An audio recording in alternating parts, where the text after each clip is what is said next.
studied strategies in my practitioner.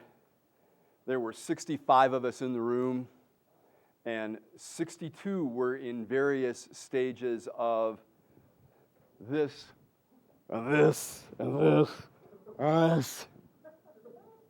And Robert Dilts was covering all the walls of the room with V's, A's, and K's. And 3 of us, and I count myself luckily or unluckily among them, were going, "Go, Robert, go." Which is my way of saying that you may not share the love of strategies that I do, that many people find this the most difficult and tedious part of NLP. And yet I would also suggest that there's a lot of juice here, there's a lot of mojo here, because it does tie together the representational system. It does describe outcomes. It brings in criteria, submodalities, language, description, process. It gets us from one place to another in life. And so in that way, it's very significant. And in that way, there's a lot of stuff. A lot of stuff comes together in strategies. It isn't just criteria. It isn't just an anchor, as if the just is anything, right? Those are also connected to everything else. But in strategies, we acknowledge all these connections. And so I want you to know the exercise you just engaged in was a bit of a setup. It was a review, simple geo.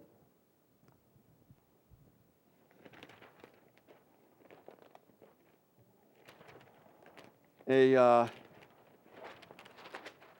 simple geo, a reacquaintance with contrastive analysis, something that works, something that doesn't work, begin to get the shape of it, with the idea of revivifying certain basic understandings of the idea of the upper part of the strategy, the outcome, and the lower part of the strategy, the operation, which of course is a series of anchors, and yet also is itself smaller totes, more processes underneath that. And that you were listening to, in a sense, as one of you put it so elegantly, a story. The person tells a story, they're telling you a sequence. Now, they may not tell you A to Z or 1 to 9. You know, some people jump around. And even that, they have a consistency about them. And so you were listening for that operation, for this story, and you were also listening, saying, so where are they going? In other words, what's their goal? What's their destination? And what criteria are they applying? Now, you can go into considerable detail about the rep systems and what's the sequence of the rep systems. And this is usually covered in a basic strategies. You can also go into detail about the criteria that's there. And Leslie Cameron Bandler brings this up both in the book, The Imprint Method, and in Know-How. And then there's the book, The Imprint Method, Leslie Cameron Bandler, Michael LeBeau, and David Gordon, in which they combine time frames and representational systems. That what are you comparing? Where are you going? And as you noted, Jim, that when we had Rick up here, that he said, okay, well, I'm going to be at this training, project into the future and go, so what would I like? And having been at trainings before, and so utilizing these time-binding characteristics to create a desirable future or a more desirable future. And then when it doesn't work, creating situations that are less than satisfying, either temporarily or for long periods of time. There's another way to go about this. And that came in the question I asked Rick, is this familiar to you? And when he says, yeah, I said, okay, because remember, if the structure is generating the experience, then if a person has certain feelings, you can also take those to be reflecting of certain structures. For example, if he has this feeling and he's all the time shifting his criteria and the importance of criteria, so he doesn't reach a conclusion, he's trying to reach a conclusion, that's going to create a certain feeling. What if someone had, say in contrast to that,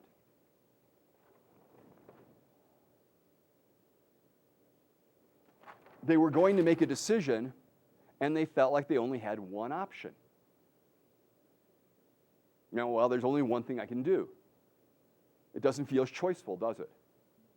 And the person would have a certain kind of experience. You can imagine easily the kind of experience. We've all been there at some point in our lives, and we generally try to avoid those or produce situations where we have more choices. But if you have only one option, you know what that feels like. Or say the person had generated two options, and say that these two options were in opposition with one another.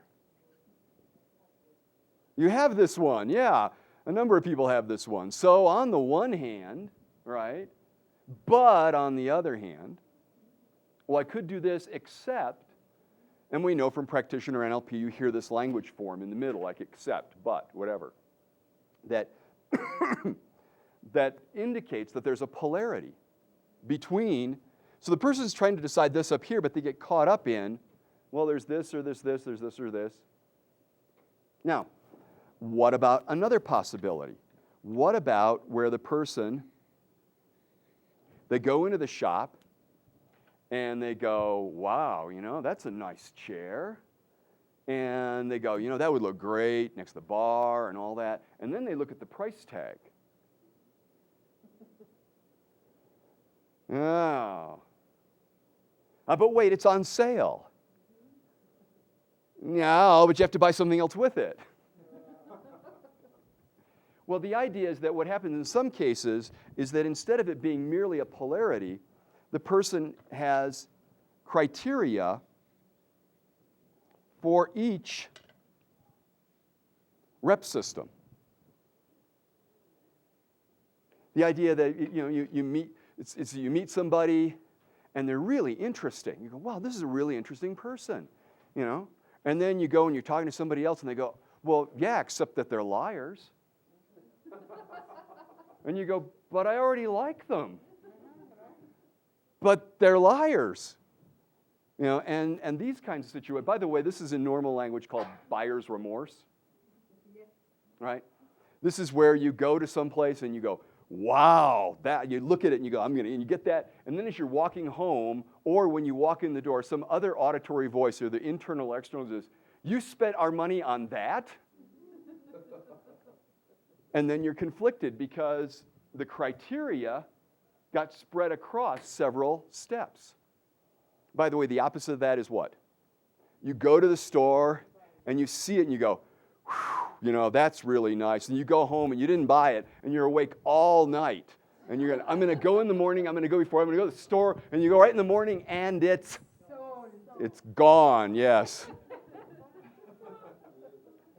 Now, what I'm indicating by these different examples is that the problems can be understood in this structure we call the tote.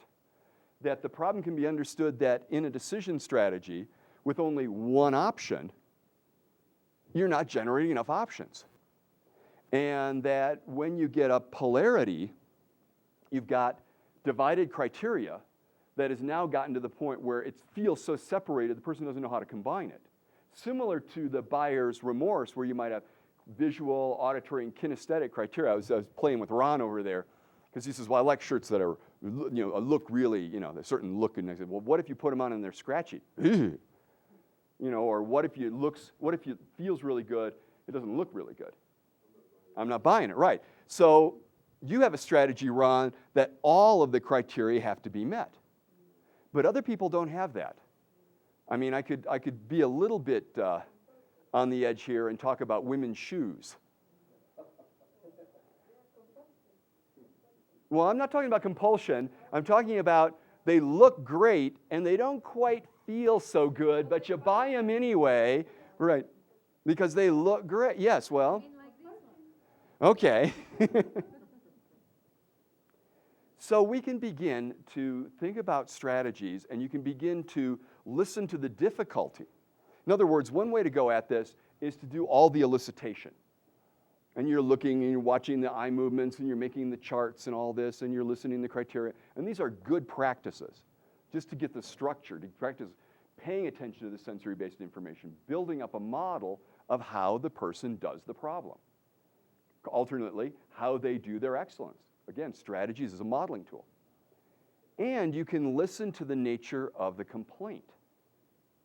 The person can say, life is just the same thing over and over again. Nothing really new is going on. And you say, well, how do you think of new ideas? And they say, well, and if you've checked out that they're looking at their 41 car up here, then you have an idea that they don't have a way to generate additional options. So rather than going into the existential nature of it, rather than giving them a belief they could generate new options, rather than anchoring the feeling of resourcefulness so they can then generate new options, you understand that all of those wouldn't have the effect. You generate a wonderful, powerful state of feeling resourceful, but they're still going up to remembered. Or if you generate the belief, I can create new possibilities. Well, maybe someday they might stumble over here, and then again, they might not. This is not to say that belief changes aren't very important or that resource anchors aren't important. They are. We're talking now about code congruence, addressing the structure of the difficulty, addressing the structure of the potential, the possibility the person wants you to help create. Sometimes it's a belief, sometimes it's about anchors and states, and sometimes it's about strategies. Does that make sense? So we're addressing this so we can begin to look at it as a system and speak about, well, let's take a moment here. If you take the DILTS, there we go, modeling, I indicated that for each of the levels that there was a corresponding model in NLP. That is that the environment corresponded to the modalities, because it's the only way that we can understand our experience, have an experience of our environment. That our behavior corresponds to the anchoring models. That capabilities is the ability to create new stuff, the idea of a skill, whether it's driving a car, running machinery, developing a program, taking care of children, creating something. It's all about different kinds of strategies. And that the values and beliefs have to do with parts and reframing. I would note there that the original form is framing. We frame certain things as possible, certain things as not possible. That's a belief. Anything that gets into the not possible, we don't try because we don't think it's possible. Reframing is either moving that or changing that category. You're putting a different frame on the experience.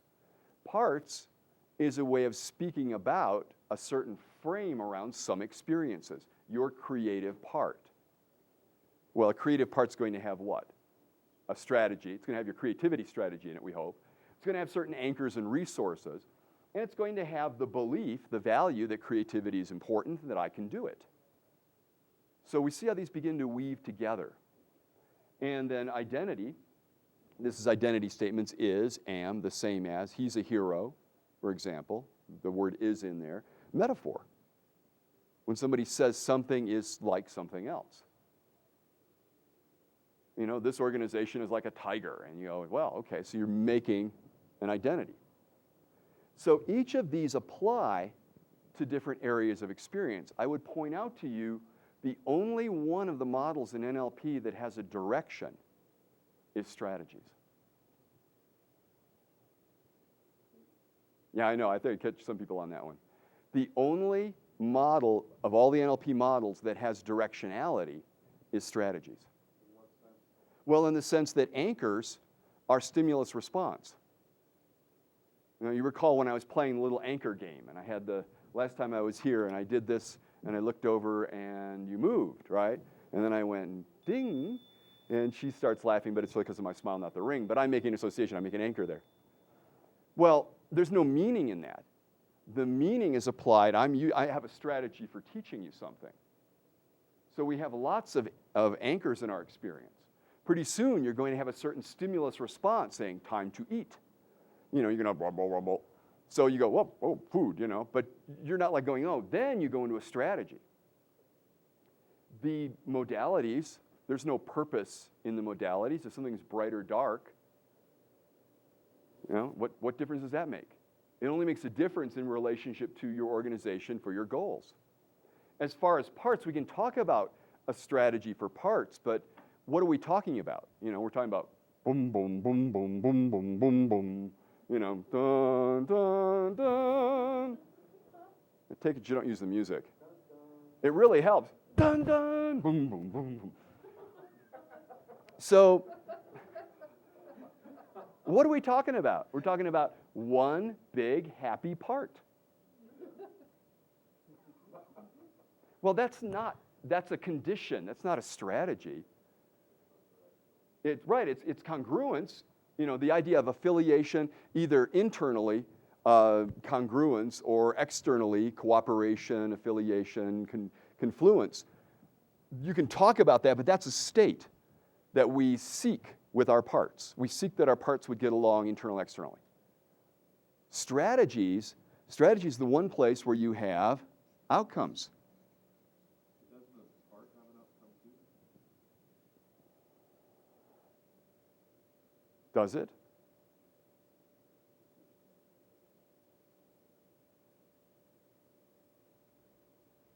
Sure, based on, right, you're just had to wait for the other shoe to drop. So your creative part has a goal of being creative. Maybe you have a part that makes decisions. Maybe you could use a part that makes decisions. So, and inside the part, I mean, that's the idea of this being a hierarchy, is that you've got the modality, the environments through which things are experienced, you've got the anchors, and then, of course, if you look at the color coding, it is meaningful. The idea that here's the top part of your toad, and then your anchors. When your anchors begin to have an outcome, then we're talking about a strategy. Before that, they're just anchors. And then your strategies are operating on values, beliefs, criteria, operate within beliefs, like use the strategy, use it for good, Luke, you know. And parts can have strategies in them, and parts can have identities, as in people can have identities. So there's a hierarchy, there's a reason that Dilt's built the model in this way. What I'm pointing out is the characteristics, what gives direction, is a strategy. So it would behoove us to know how to do that. Don't you think? Okay.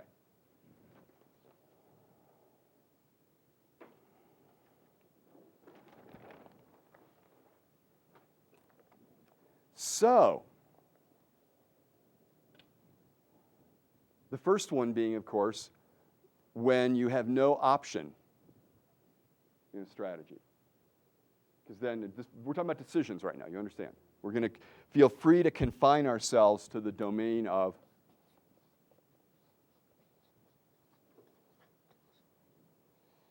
decisions.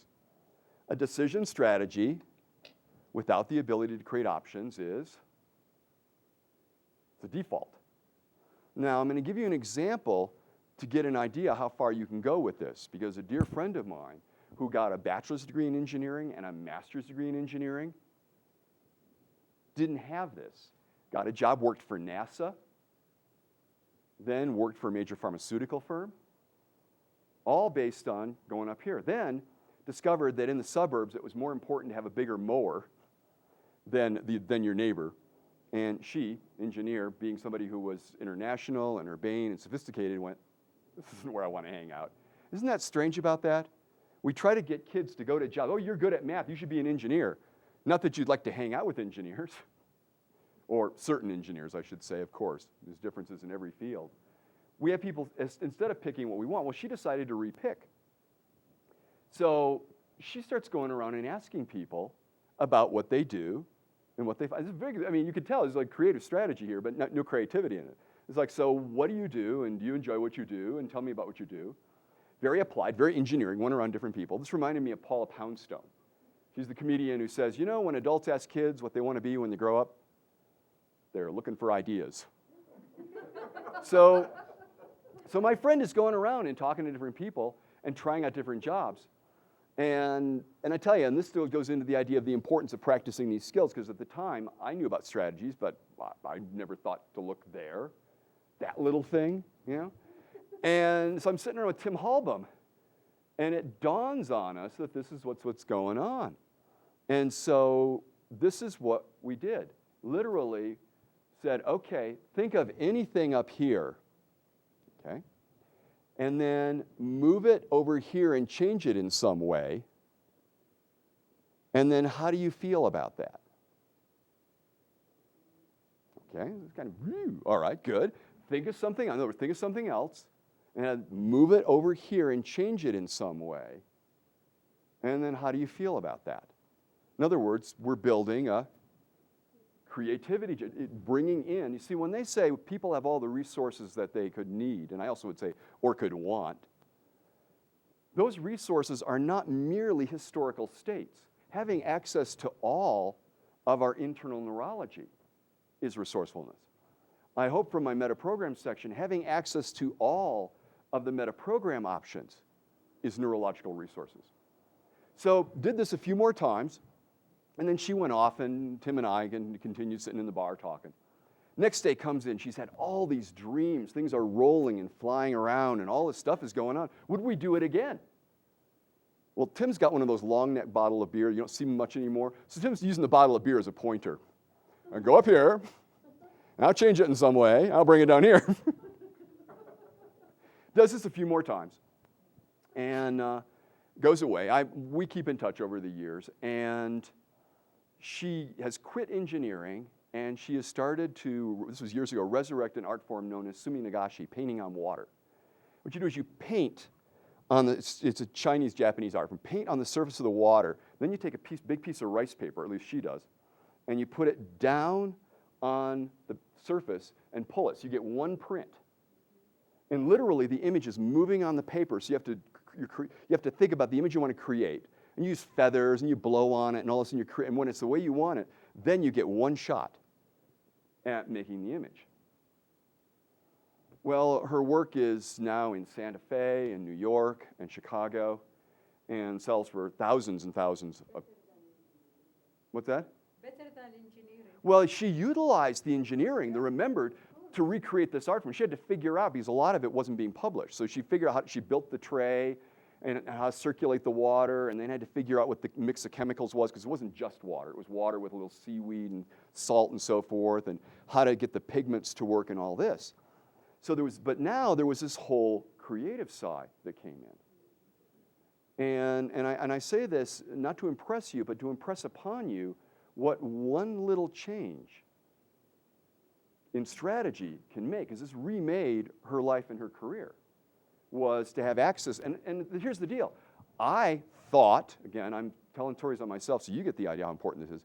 Anybody who could be an engineer and a master's degree and learn foreign languages and travel, surely they had a creativity strategy. No, she had very elaborate ways of getting around it. She was very applied. She worked really hard. We all know people like this. And she really learned from other people, something a lot of people don't. And yet it was a real profound gift and change for her to have this side of her neurology engaged and brought to work on the rest of it. That's a strategy change. That's the kind of generative effect. Because remember, we're talking about fractals. From picking lunch. Yeah, that was the thing. It's like I really couldn't figure it out for a while because she was really good at making creative meals. But then I found out that she'd worked in a restaurant when she was in college. So we just made stuff that, anyway, you get the idea. It's like it was completely submerged. So whether it was making a meal or planning a career direction or working your whole life, whatever level of the toad it was, introducing the neurology, this ability to generate creative options, went through the whole system. Very significant change. Now, another characteristic difficulty of structure that people have is with criteria spread across the steps. In other words, you look at the VAKs, and rather than the person having all the criteria at the beginning of the strategy, whether it's the shoes, whether it's the shirt, whether it's something else, is they get the criteria separated. And then it gets, as we say, reified. Then it becomes parts. Part of you wants this and part of you wants that. Well, actually, you want both, right? And sometimes that'll do it. But sometimes you can't do it on the level of the behavior. You need to bring it up to the level of criteria. That is the whole idea of detaching the criteria from the behavior. See, we're utilizing stuff now from before.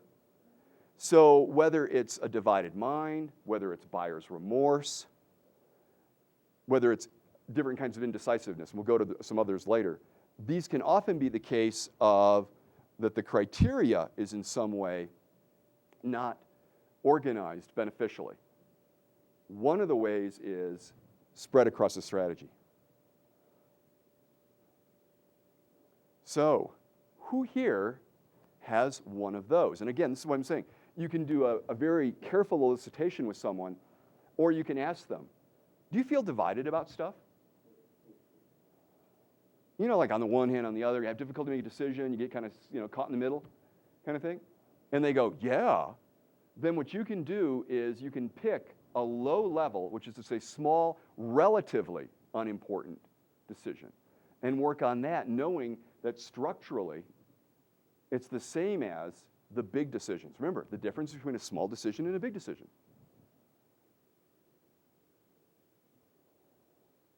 So anybody got one of those besides Gene?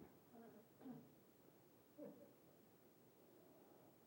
you want to work on yours? Sure. All right, come on up. Let's wire him up.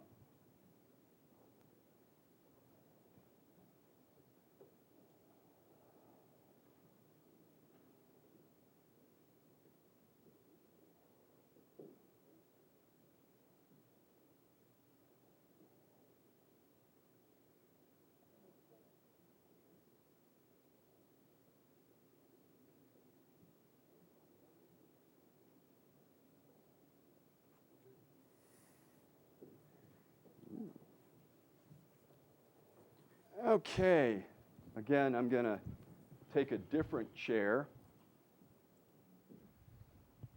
at least initially. It's all right. So, Gene, I was out there, I noticed there was the decision difficulty you're having. Mm-hmm. And this, I understand, is kind of significant in life. Is that right? A little bit. Okay. Yeah. A question I've asked before, is this a common kind of experience, this dividedness? Are you familiar with this feeling? Yeah. Yeah, I thought you might be. So, with respect to this larger decision, let's start with something less important where you've had this divided sense. You get an idea what we're doing, you become familiar with the process, all parts of you, if you will, Okay.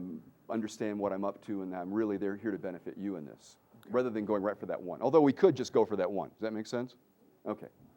So what's another situation that's less important, but you get divided? You may be divided about it now.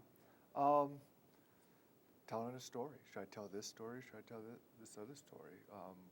Is it going to benefit, and where is it going to take the audience? Okay. Or a song, or... Okay, so what I'd like you to do, because strategies live in the specific, is to pick a specific time that you had this difficulty in the past, so that we can work with some real content here. Oh, okay. Yeah. Okay, good. Yeah. And now what I'm going to do, I'm going to stand up and go over here, and you can still pay attention out here, Okay. I'm going to have you take one hand and then the other. Not that the hands are the thing, but the hands are where he's holding these conflicting views. And I want to find out all the criteria on the one hand and all the criteria on the other. Now, it doesn't matter to me which goes first, because I'm going to give all the attention and all the time I need to get all of it, whatever it is. And here's also the reason for making it specific. Because if we go into the area of just wonder, a possibility, then he won't have any way to test the criteria, right? If he's in a particular situation, he's going to test the criteria. Take the example of Rick. Rick says, I want a snack. But if Rick wants a snack in the abstract, how can he apply the criteria?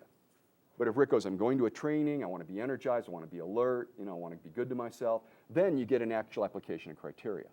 So that's one of the reasons the importance of specific events. So, Rick, you've got this situation you're thinking of. Mm-hmm. And whatever hand you want to pick first, whatever side of this whole thing, you can pick it. Okay. And then, so what are you paying attention to? What's important from that one side or the other? For instance... Yeah, okay, we got one. This story, what's important here is again, it talks about a journey. It's more of a contemporary story. It's more of personal history. Okay, now what is he doing? And this is where language is important. He's giving us content. Mm-hmm. Also, we know he's telling the story to an audience. So what we're going to want to do is to ask, so what's important about telling that story to this audience? What values, what criteria are being activated that would lead you to tell that one now? What's important about this story is about the audience, yeah. And about the audience is it takes them on a journey, on an experience. Mm-hmm.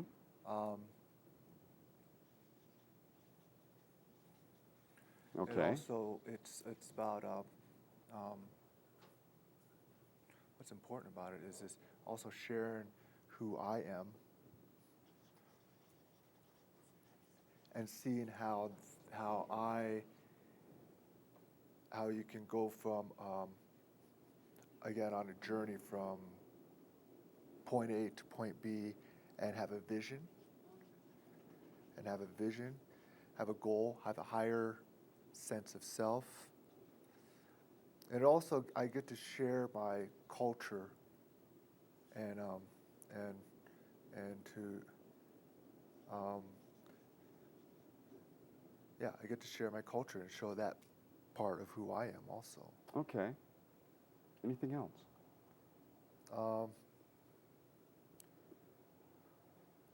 I mean, there's the dance part of it too, and just that's part of sharing the culture and just the goals. Definitely talks a lot about spirit and talking about how we interact and we learn from our environment and learning from our teachers, and valuing the elders, their knowledge and how to do that.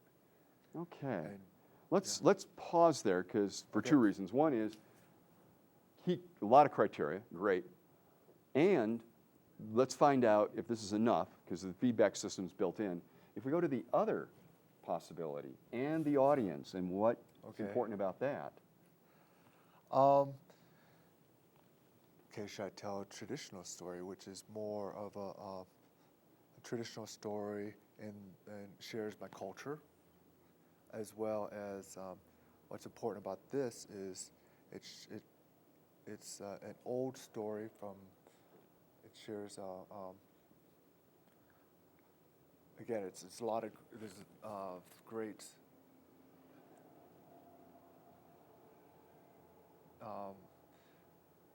Meaning. Okay. The meaning of that story, and what's involved with that story, and relationship to the audience also is to take them on a journey, and also to I'm seeing level of energy as far as like.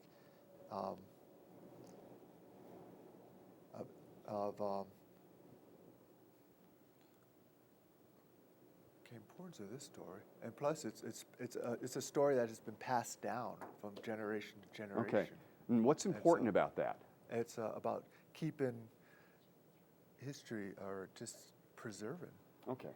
Preserving our culture, teaching other people about our culture, and how we see things, and how we teach, how we learn, and again, the importance of passing down and of generation to generation. And is that different than preserving? No, it's well, it is actually preserving and then passing down. It's just about teaching. Now you notice I didn't repeat some of them, like journey, he said before. Yeah. So those are the same. We're not looking for what's the same in these two. We're looking for what's different. And it's, Anything else? And I'm definitely looking at the relationship with the audience too. Well, and that's because otherwise the stories are abstract, right? Yeah. It's in relationship to the goal that this conflict is present. And so where I want to take the audience with this story, or these stories here, is more of these are really more serious and more at a deeper level, and it's more of a as opposed to these ones, I keep it more lighter and humorous. And it's like I know you can learn through humor. You can also learn this way, but also and these stories is more for adults too. So it's they can. So you can see he's having learnings right now in terms of these. Now we want to be careful. He's having learnings about the qualities of stories. He's adding more criteria. This is going to make it more choiceful, provided provided we can undo this separation. Otherwise, it can reify it and even make it more separate categories. Another criteria is that I have funner with these ones, more fun with these ones than these ones too. So enough. See, he's reifying it now. So we're going to have you stop. Now, there's a number of ways to treat this situation. You've seen the one I did before where you're going boom, boom, boom, boom, boom, boom, boom, boom, right? So you go up to criteria, which we've done, and then you could combine at the level of criteria, bring it in, create an integration, parts work. Also, though, in strategies, we could work with it. We could take all this criteria, and instead of letting it be spread across the strategy, we could move it to the front of the strategy. Now, one of the ways I do this is I often have the person, you're right-handed? Yes. Yes, you are, okay. Would be to come over on this side, and, well, I figured you were, and just you tell time, you see. And I could just put the criteria here, because people usually have about 5 criteria, 6, and I could put all the criteria on this hand. Because remember, right now in his mind, he has some of it, and then he has some of it, and he's not sure. But what if he had all this at the beginning and looked at his audience? So given that you have a lot of criteria, I'm going to do another thing I do with executives. I hope you don't mind. No, it's fine. What I do with the executives, I write down all the criteria, and then I hand it to them. So they can read it on this side. Why? Because this is auditory. We want to load up the auditory, the criteria, but what we're going to do instead is we'll instead of having you hold it, we can put it right there. Is that good? Yeah. All right. And Gene, I'm going to explain the process to you. That what we're going to have you do is you've got all this criteria.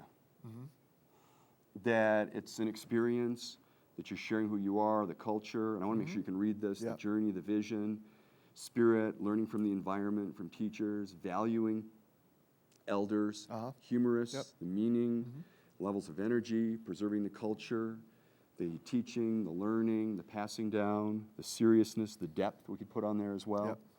So, and I'm going to have you just in a sense like you've got all that. And just take a moment, and whatever way works, you may want to repeat them, you may want to interweave them. Because if you want to begin to take the list that was separate and make it the list that's together. So the seriousness, the idea of passing down, the importance of teaching and preserving, the energy level of the group, the meaning of the story, the way humor can be serious and teach, the learning from the environment, the teachers, the valuing, the spirit. And I may not be saying these the way you would want to, and I want you to say them to yourself.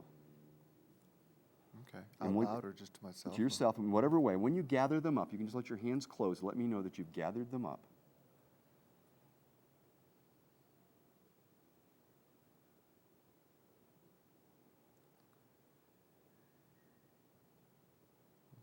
Okay, and holding all of these in mind, now go into that situation from the beginning and notice what decision you make now with all this available at the beginning.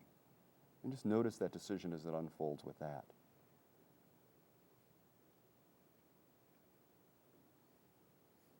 Okay. Okay, and what are you aware of? What happened? What I'm aware of is combining bringing these two together as far as You can let go there. You don't have to hold it anymore.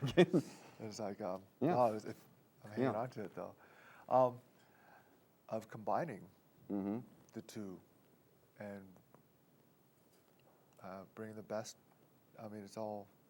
So what did you choose one story or the other? Did you choose another story? What happened in your replaying of that? I chose this story with a little bit of this. Okay. Yeah. In there, but I definitely chose this one. But and how do you feel about that? Very good about it. Are you conflicted? No. Okay. I mean, no, I definitely feel good. You see the difference? About. Yeah. Now, this is the thing: is that, and why did I do this on a less important decision? Because it's fractal, right? He's trying it out, and because keep in mind, like people, I've done this with the things where the person decided to buy a boat, and then they redid the strategy here. And they were conflicted about it, but they bought it, and they said, well, I wouldn't have bought it. But they still have the boat. You see, the outcome here is not about changing what happened in the world. The outcome is to change his or her experience in relationship to their future decision making. So that when they go into future decisions, Gene can look at the group and draw all this criteria, instead of having the criteria going, instead of it somehow, whatever way it happened, it got separated. And so then he's going, well, I could do a serious or I could do a humorous. And he's going, well, actually, you know, this audience, I'll do this. And he'll feel really good about it, knowing that he can draw on all of that at the beginning. Same way of going into the shop and seeing something you like, and not only seeing that you like it, but running your auditory concerns, having your kinesthetics at that time, even testing the ecology of your larger system, and then making the decision and feeling good about it whether you bought it or not. Because you were all there for the decision. All of your criteria was present. Does that make sense? Yes. All right.